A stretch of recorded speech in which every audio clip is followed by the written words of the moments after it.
Nessa reta final da campanha presidencial, os dois candidatos se concentram no chamado Triângulo das Bermudas: São Paulo, Rio de Janeiro e Minas Gerais. Há um consenso entre os analistas e também os estrategistas das campanhas de que os três maiores estados do Sudeste podem decidir a eleição.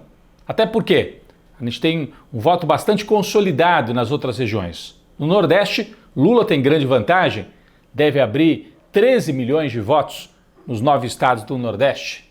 Bolsonaro leva vantagem no Sul, principalmente Santa Catarina e Paraná, e no Centro-Oeste.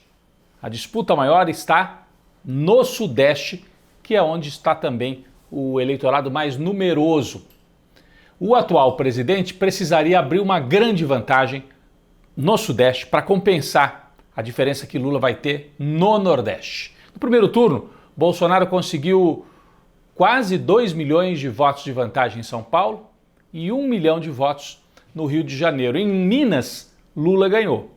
Então, agora essa movimentação vai ser muito importante. Se Lula conseguir diminuir a diferença em São Paulo e no Rio e segurar Minas Gerais, praticamente está decidida a eleição em favor do candidato do PT. Outro estado-chave é o Rio Grande do Sul. Por quê? Porque apesar do Bolsonaro ganhar e o PT tradicionalmente perder na região sul, desta vez, no Rio Grande do Sul, Lula foi bem votado. Chegou a quase um empate no primeiro turno e está com uma campanha muito forte. Por isso que nesta semana nós temos imagens. Lula passou por Porto Alegre, uma grande manifestação popular na Avenida Borges de Medeiros, no centro de Porto Alegre. Logo depois, Lula seguiu para o Rio e aí então chegou ao Triângulo das Bermudas, Fez campanha, temos imagens também, na zona oeste do Rio, em bairros populares, onde o prefeito Eduardo Paes, o prefeito do Rio, tem ajudado bastante na campanha de Lula para reduzir essa diferença, já que no primeiro turno Bolsonaro ganhou no estado do Rio. Bolsonaro também aposta bastante no Sudeste. Ele esteve em Minas Gerais, Juiz de Fora, onde na campanha passada ele sofreu o tal do atentado. Dessa vez pouca gente nas ruas para recebê-lo. Bem, o PT, além de concentrar a campanha no Rio, também em cidades do interior de Minas, como Teófilo Otoni e a mesma Juiz de Fora, que está aí em disputa, o PT tem denunciado a campanha de fake news promovida pelo adversário. Pediu direitos de resposta, etc. E Lula também tem buscado, além de ir para as ruas, dialogar com os eleitores fora da bolha tradicional dos apoiadores do PT. Então Lula conseguiu um bom resultado indo ao podcast Flow. Teve um recorde de audiência, mais de 1 milhão de pessoas assistiram ali ao vivo a transmissão em que Lula conversou com o apresentador de maneira muito informal e ali conseguiu atingir principalmente um eleitorado mais jovem. Bom, além das fake news, há um forte componente religioso nesta reta final. Bolsonaro tem usado a ex-ministra Damares e a esposa Michele para fazer esse discurso. Elas até choram em alguns episódios dentro da igreja, espalham notícias que não se pode comprovar. Lula, para tentar compensar isso, publicou uma carta aos evangélicos desmentindo uma série de mentiras que estão circulando em relação a ele, Lula. Mas que os evangélicos, uma parte pelo menos, acredita nisso, porque os pastores, alguns, estão participando dessa máquina de propagação de mentiras ou de exageros para favorecer Jair Bolsonaro. Então tem um debate religioso acontecendo, o que é muito perigoso para o Brasil. Mas o debate principal é econômico. Lula retomou esta fala em relação aos salários, em relação aos direitos sociais, em relação à economia. E falou que a partir de 2023, o Bolsa Família retorna com um valor de R$ 600. Atualmente o Auxílio Brasil é provisório, só até dezembro. O Lula disse vai ser o Bolsa Família, permanente, R$ 600. E quem tiver filhos tem mais um valor para compensar cada filho ali daquela família. Além disso, recuperação do valor do salário mínimo, como havia no governo anterior de Lula. Então a política de você ir recuperando o valor do salário mínimo. E de outro lado, chega até a impressionar, mas o ministro da Economia, Paulo Guedes, no meio da campanha eleitoral, deixou escapar o plano dele de não reajustar mais aposentadoria e salário mínimo pela inflação. Era para ser uma informação para circular só entre os empresários, mas acabou vazando.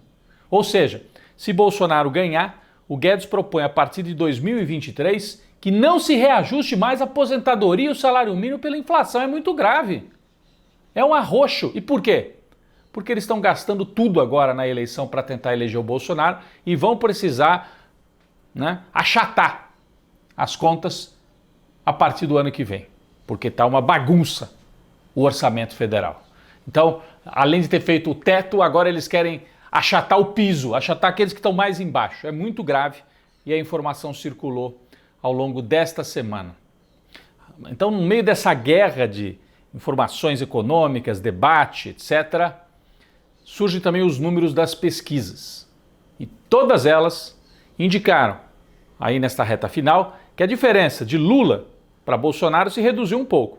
O Lula tinha 8 pontos, na média, nas outras pesquisas. Agora, essa diferença está em 6 pontos, 53, 47 na pesquisa Quest. No Datafolha está até um pouco menor, 52, 48. Em todas elas, Lula segue favorito.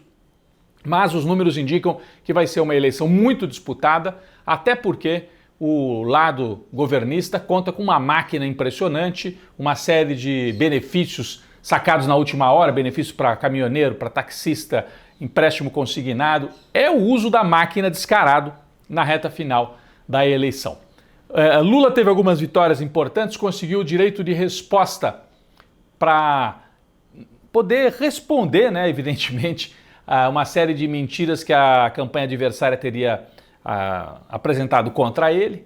Há uma disputa ainda judicial para saber de que maneira que isso vai se dar, mas seria muito importante se Lula tivesse, principalmente essas propagandas de 30 segundos na televisão, para responder às fake news que estão circulando fortemente na TV e também nas redes sociais. Outra vitória do candidato do PT, o TSE mandou desmonetizar. O que quer dizer isso?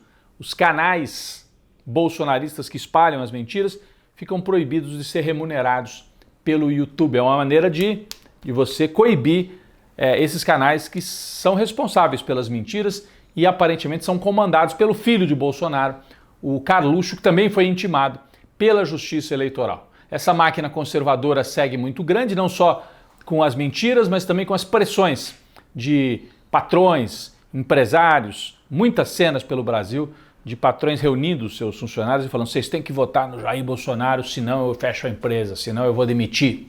Isso é ilegal, parece que estamos voltando à época do voto de cabresto. Alguns estão sendo multados e vão ter que pagar para a Justiça Eleitoral por estar fazendo isso, mas é uma máquina muito forte de empresário, de mentira, máquina do governo, e Lula vai se mantendo favorito. Apesar de tudo isso, o mundo também observa com muita apreensão o que acontece aqui no Brasil. Se Lula ganhar, ele pode ter um papel fundamental para reorganizar um campo democrático mundial contra o avanço da extrema-direita. A vitória de Bolsonaro, por outro lado, reforçaria esta extrema-direita que está avançando no mundo, e nós seguimos de olho nesses últimos dias antes do segundo turno no Brasil.